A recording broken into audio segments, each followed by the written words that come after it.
sa Ginoo. Ang makaluwas na to ang pulong sa Ginoo na sa Bible. Muna ito imantala sa inyo. Kadali na kayo. Para lang maangko na itong kalawasan.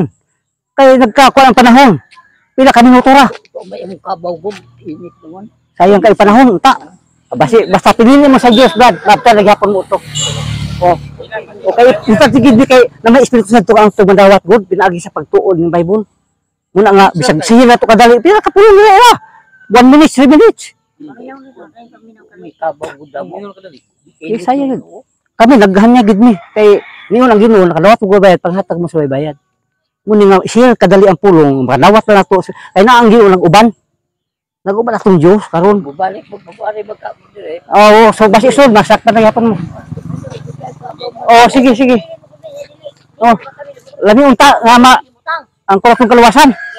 Sige. May papanahon.